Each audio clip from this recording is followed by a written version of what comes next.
my name's Tom Goldtooth, and I'm the director of the Indigenous Environmental Network.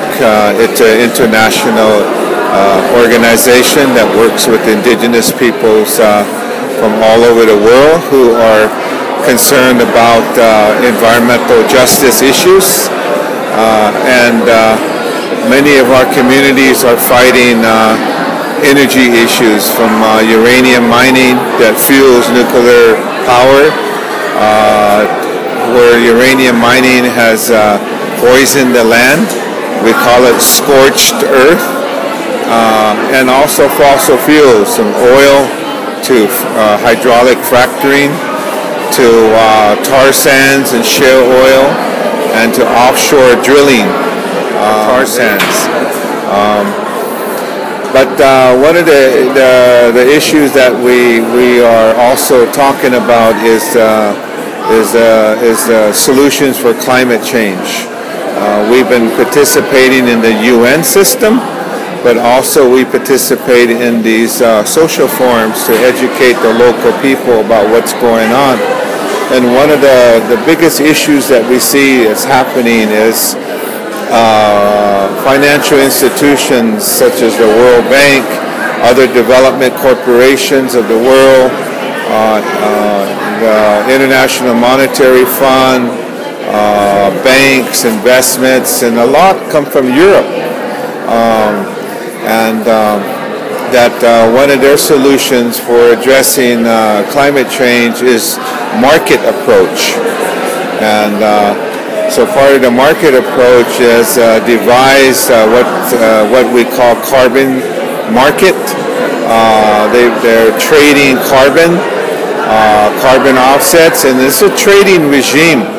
So a lot of people don't know what that really means when you're dealing with carbon, which is air, atmosphere, and involving trees. Before you can trade anything, it becomes a commodity, right?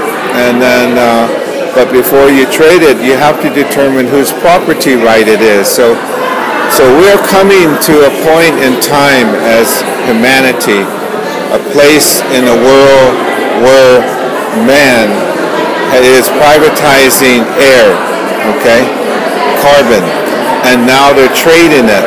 So it's a complex system to where the industrialized polluter of the north, they can buy carbon credits, which is a piece of paper that could be worth millions of dollars. They predict that it can become $1 trillion industry, this carbon market system. So what they do is that they invest in carbon credits to conserve the forests in the developing countries in the global south.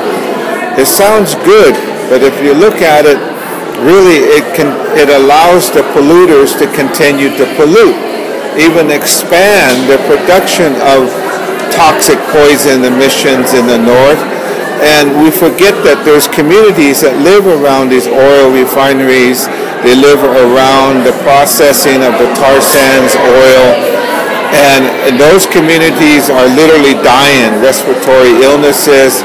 In northern Canada with the indigenous people, the Dene and the Cree, their food system is contaminated. The fish have deformities and toxic lesions in their fish samples. So we're looking at these false solutions that the United Nations and the world governments and even the large NGOs are supporting, because they are not real solutions. They just continue, they just allow business as usual to take place, like the tar sands.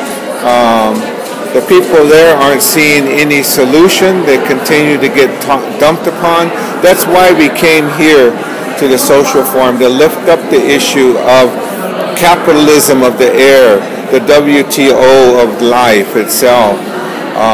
And RED is, like I said, RED, reducing emissions from deforestation and forest degradation, is a UN initiative with the support of the World Bank to implement this program in forested regions of the world where there are poor people, and what they're doing is that they're using the trees as a trading system that allows the northern industrialized countries to continue to pollute and meet their emission target commitments, okay? There's really no true and real verification method to really measure that. There's a lot of gray areas. As we do our work to confront the NGOs, to confront the attorneys, to confront the UN system and the World Bank, they say, don't worry, we're going to develop safeguards to prevent land grabbing, to prevent evictions. But we can't believe that, because these are some of the things that the World Bank promised local communities and indigenous peoples years ago around mineral extraction.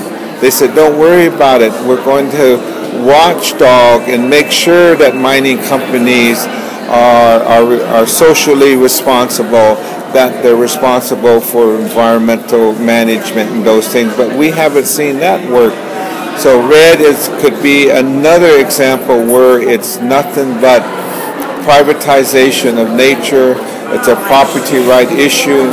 In fact, the corporation investing millions into a forest, that becomes their trees. That becomes their trees in negotiation with the Congo, or in negotiation with another country.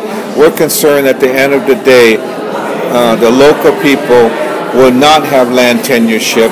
They will not have land rights, and they will just become renters, you could say.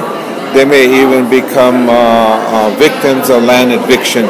We have cases in our file here that we brought here already of the 12 worst cases of RED.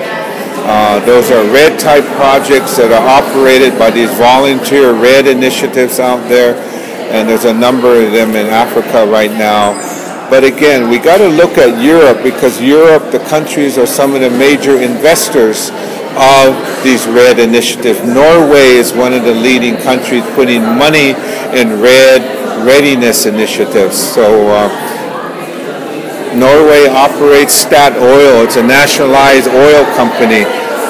Stat Oil is operating in the tar sands in northern Alberta, Canada. It's contributing to the genocide and the ecocide of there in northern Canada. So what gives them the image that they look good, that they have greenwashed their activities, is these carbon offsets called RED.